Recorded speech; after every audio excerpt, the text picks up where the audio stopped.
Welcome to The Explainer. Today, we're diving into something totally fascinating about how we consume digital media. Think about the screens capturing the attention of millions across India right now. They're basically dominated by intense, high-stakes conflict. But the nature of that conflict, it is split into two wildly different extremes. On one side, you've got this hyper-kinetic, neon-lit world of competitive virtual gaming, and on the flip side, we've got the heavy, deeply ideological battlegrounds of political podcast debates. So we're going to analyze two specific sources today that perfectly capture these contrasting worlds. We'll use the gaming space as a kind of lens to help us untangle the murkier political sphere, breaking down exactly how they function, what they demand from their viewers, and honestly, how they even define the concept of winning. Okay. Let's dive into this. Here's our roadmap for today. First, India's dual digital arenas. Second, the virtual gaming battleground. Third, the ideological podcast arena. Fourth, protests and national identity. And finally, the family head analogy. To really wrap our heads around the sheer scale of this first arena, just look at this number, 19.3 million. That's the subscriber count for Tondi Gamer, the focus of our first source. And get this, in a recent stream, he racked up a staggering 500+ kills in a Battle Royale ranked match. Now, if you've ever panicked while mashing buttons on a virtual controller, you know exactly how absurd that stat is. These numbers are just astronomical. They really establish the massive scale and the fiercely competitive energy of the digital gaming space. Millions of people aren't just casually watching, they are deeply, intensely invested in this pursuit of virtual dominance. Section 1. India's dual digital arenas. Let's look at these contrasting worlds. This brilliantly illustrates the juxtaposition we're dealing with here. Both of the sources we're unpacking today captivate massive audiences, but they operate on completely different metrics for success. In the virtual gaming world, the rules are beautifully objective. You win through tangible ranks, precise kill counts, and crystal-clear survival metrics. But the moment we flip over to the political podcast arena, man, the rules get incredibly murky. Winning there is highly subjective. It's all about ideological dominance, rhetorical maneuvering, and basically appealing to the viewer's pre-existing worldview. It's just a fascinating contrast in how we consume conflict. Section 2. The virtual gaming battleground. Pure, objective entertainment. Our first source dives into a specific stream by Tondi Gamer. He's playing Free Fire Max, and his stated goal is incredibly focused. He is pushing hard for that absolute top 1 Grandmaster title. And to raise the stakes, he's playing solo versus squad, meaning he is literally taking on entire teams of 4 all by himself.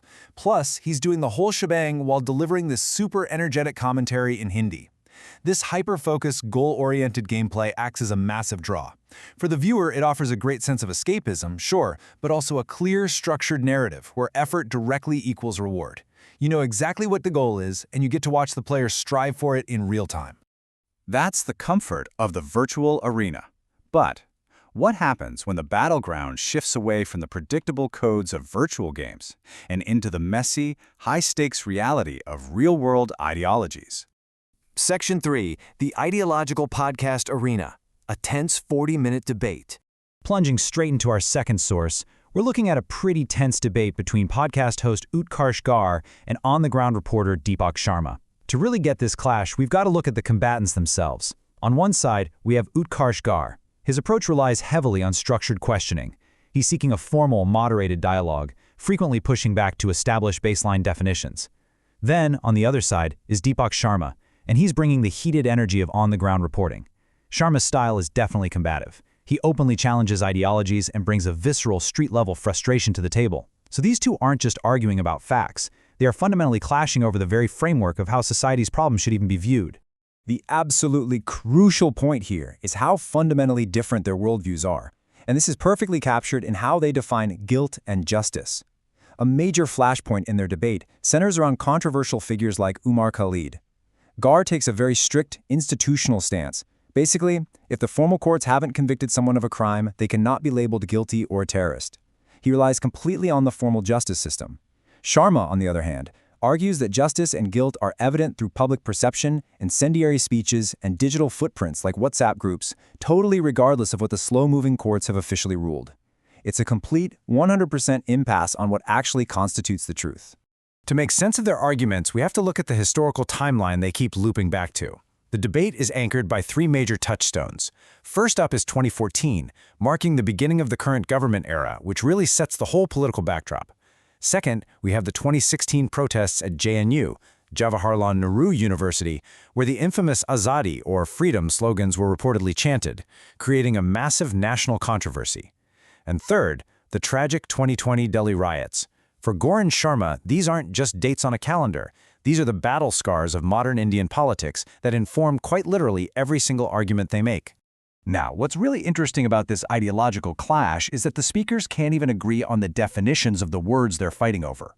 They clash heavily over terms like Hindutva and Brahmanism. The debate spirals into historical references, bringing up figures like Veer Savarkar from the 1920s to define Hindutva. At one point, one speaker demands the other define what Brahmanism actually means in a modern context, which leads to this really tense exchange about whether it refers to systemic discrimination or if it's simply a targeted ideological attack. The big takeaway here isn't about who has the right definition. It's about how the total lack of a shared vocabulary makes any kind of resolution basically impossible. Section 4. Protests and National Identity. Conflicts on the streets. When analyzing protests at places like JNU and Jantar Mantar, our two podcast voices look at the exact same crowds and see two completely different realities. On one hand, one perspective validates the protests as legitimate, vital democratic expressions based on severe socioeconomic grievances. They point to inflation, unemployment, and claims of 93,000 closed schools. On the other hand, the opposing perspective views these exact same protests as dangerous, masking deep ideological agendas. That view argues that the socioeconomic complaints are really just a cover for elements that support terrorism and chant divisive, anti-national slogans. The conflict over these protests really reaches its peak when they discuss the reality of the slogans chanted there. Quotes like, "I will work until I destroy India," or "We are ashamed your killers are alive," get thrown into the debate. But here is where the digital age complicates things in a huge way. They can't even agree if the evidence is real. One side argues these are absolute, terrifying truths proving treason. The other side argues they're entirely manufactured, doctored videos designed specifically to frame students. In this digital arena, even raw video and audio evidence is fundamentally contested. This sharp divide also spills over into real-world policy, specifically regarding illegal immigration. The debate outlines a strict stance demanding deportation, basically arguing that outsiders are putting an unbearable strain on the nation's resources. It's the idea that a country has to feed and educate its own citizens before taking on anyone else. Pushed right up against this is the broader counter-argument, which centers on human rights, due process, and the extreme difficulty of proving documentation and land rights in impoverished communities. So you see these incredibly complex policy arguments boiled down to their most polarizing elements, all just to score points in this ideological arena. Section 5. The Family Head Analogy. Macroeconomics at Home. As the debate nears its end, the source material takes this really fascinating philosophical turn. Right in the middle of arguing over constitutional rights and court systems, this single quote emerges. Can a family member criticize the head of the family? This is, without a doubt, the most pivotal moment of the entire 40-minute exchange. It takes this incredibly complex, abstract national debate and suddenly distills it all down into a highly relatable, deeply emotional family dynamic. Let's unpack this metaphor for a second, because it really frames how millions of people view their relationship with the government. One side of this analogy frames the prime minister as a father, or the head of the household. In this view, if the father says times are tough and the family needs to cut expenses, like using less petrol or buying less gold, well, the family should respectfully obey for the greater good of the household. The opposing view, though, argues that if the head of the family is flawed and making terrible decisions that actually harm the household, it is the absolute duty of the family members to loudly criticize and correct him. It's wild because it grounds these massive, complex macroeconomic issues directly into living room logic. So, if the household is unhappy, what are the solutions? The debate highlights a massive clash in how citizens are expected to express their dissatisfaction. Is the right democratic solution to tweet your anger and complain to foreign media? Is it to quietly follow the government's budget and make personal sacrifices? Or is it to take to the streets in physical protest? The source material shows a stark, practically unbridgeable divide on what actually constitutes acceptable civic action in modern society. Ultimately, both of these sources, the high-speed gaming stream and the intense political podcast, reveal something pretty profound about our digital diets. Millions of people are tuning in daily to watch these arenas unfold. Some are logging on to watch a gamer push for that top 1 Grandmaster title, seeking the thrill of objective, virtual dominance. Others are tuning in to heated debates, seeking ideological validation and a framework to just understand their chaotic real world. Both are forms of digital combat, and both are immensely captivating to their audiences. Which leaves us with something to really think about regarding our own screen time. As you navigate your own digital spaces today, ask yourself, how do you consume conflict?